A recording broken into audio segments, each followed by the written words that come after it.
A escala de coma de Glasgow é uma escala neurológica que parece constituir-se num método confiável e objetivo de registrar o nível de consciência de uma pessoa para avaliação inicial e contínua após um traumatismo crânioencefálico. Seu valor também é utilizado no prognóstico do paciente e é de grande utilidade na previsão de eventuais sequelas. Essa escala avalia 3 parâmetros de resposta a estímulos: abertura ocular, melhor resposta verbal e melhor resposta motora. O resultado é a soma da pontuação nas 3 categorias. É importante lembrar que esta escala nem sempre é fidedigna para avaliação da consciência. Ela tem vieses. Por exemplo, se o paciente encontra-se afásico, tende a ter a sua pontuação subestimada. Lembrando que a afasia é a alteração de linguagem com perda da capacidade de expressão e ou compreensão através da fala e escrita. A escala de Glasgow compreende então 3 parâmetros, sendo que os 3 valores separadamente, assim como sua soma, são considerados. São eles: abertura ocular, avaliada em 4 níveis, 4 pontos. Os olhos se abrem espontaneamente. 3 pontos. Os olhos se abrem ao comando verbal. Não confundir com o despertar de uma pessoa adormecida. Se assim for, marque 4, se não, 3. 2 pontos. Os olhos se abrem por estímulo doloroso. E 1 ponto, os olhos não se abrem. Abertura ocular espontânea. O paciente abre os olhos sem receber nenhum estímulo. Abertura ocular ao falar. Chama-se o paciente pelo nome e pede-se que ele abra os olhos buscando chamar sua atenção. E abertura ocular à dor. Realiza-se no paciente estímulos que possam causar dor ou apenas pressionando-o com as mãos. Na pontuação número 1, o paciente não responde a estímulos.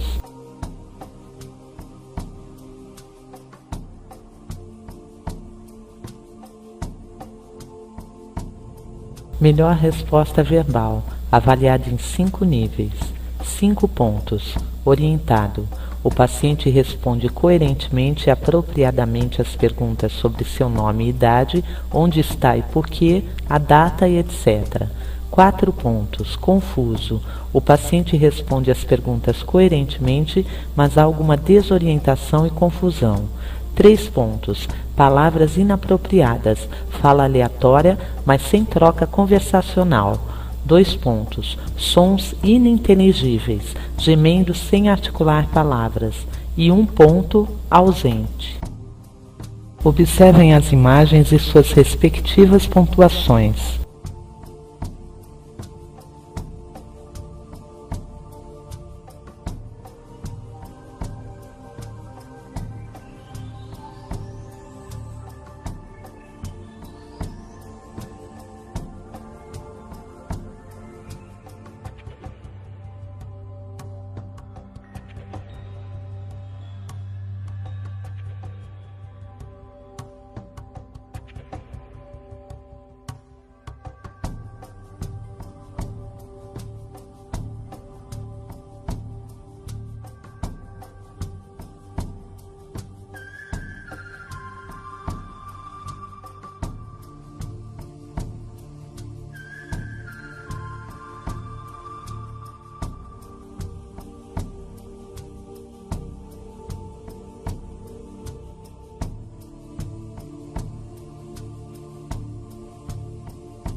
Melhor resposta motora, avaliada em 6 níveis.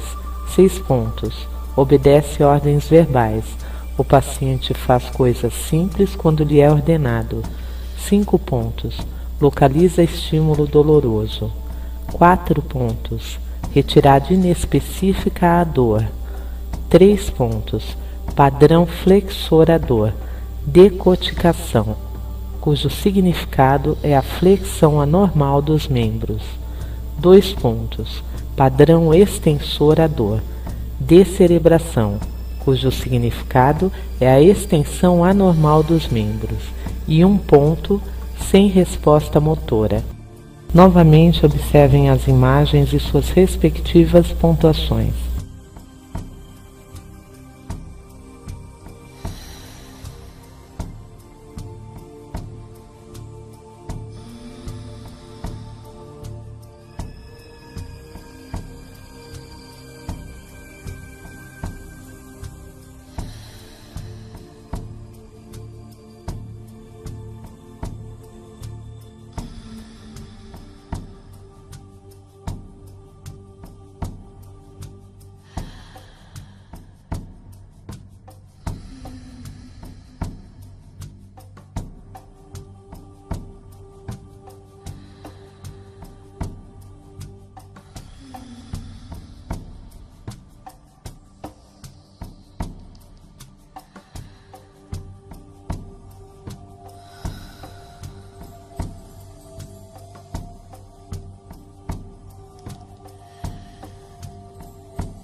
Determina-se finalmente com a escala de Glasgow a severidade do trauma crânioencefálico, utilizado universalmente como uma aproximação da gravidade do paciente, prognóstico e monitoramento do mesmo.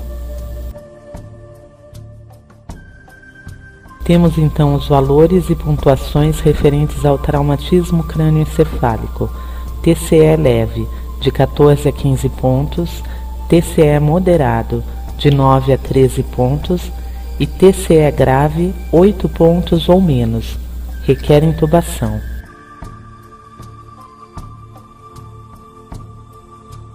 A interpretação de coma com relação à pontuação de 3 a 15 pontos será: 3 pontos, coma profundo, 85% de probabilidade de morte e estado vegetativo.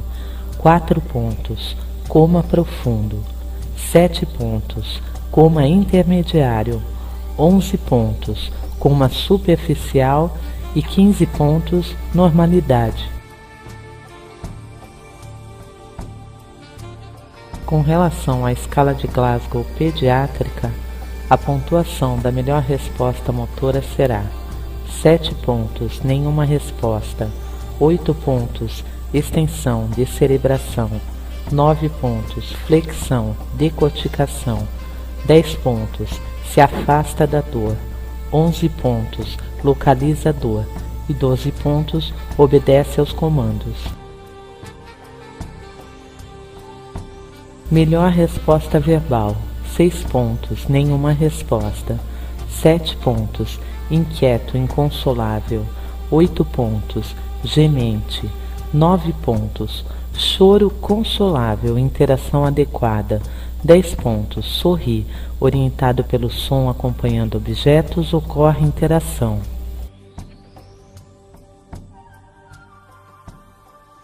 Ocular: 5 pontos, nenhuma. 6 pontos, com a dor, exemplo, um leve beliscão. 7 pontos, com a fala. 8 pontos, espontâneo. A classificação da lesão craniana deverá ser feita baseada na anamnese, nos achados físicos e no exame neurológico. Um TCE leve é muitas vezes assintomático, com leve cefaleia acompanhada de vômitos, não mais que 13 episódios. Escala de coma de Glasgow igual a 15 e perda de consciência por um período menor que 5 minutos.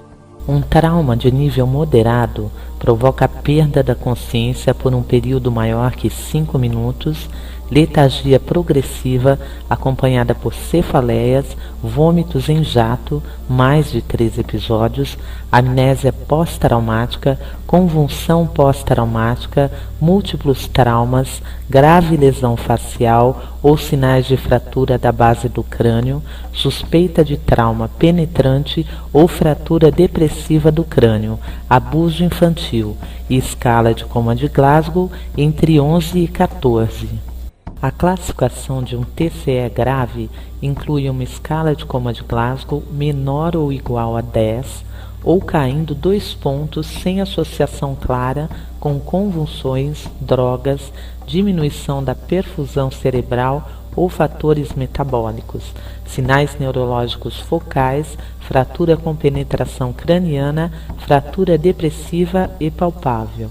Bradicardia associada à hipertensão arterial, tríade de Cushing, é usualmente uma resposta mais tardia observada nos TCEs em crianças, sendo sinais clínicos de hipertensão intracraniana. O aumento da pressão intracraniana está associado a uma queda de 2 ou mais pontos na escala de coma de Glasgow, alterações no ritmo respiratório, as alterações das reações pupilares à luz, hipóxia ou convulsões. Apesar das discussões, a normotermia também tem sido preconizada para as vítimas de TCEs. Em todos os casos, o médico deve palpar os hematomas do scalp ou contusões para certificar-se da integridade do crânio antes de iniciar a sutura.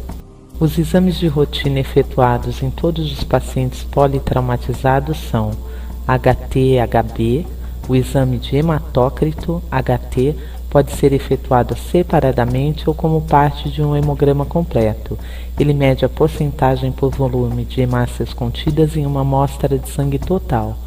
Hemoglobinometria, HB. Este teste é usado para medir a quantidade de hemoglobina encontrada em 1 decilitro, 100 ml de sangue. Usualmente, ele é parte de um hemograma completo.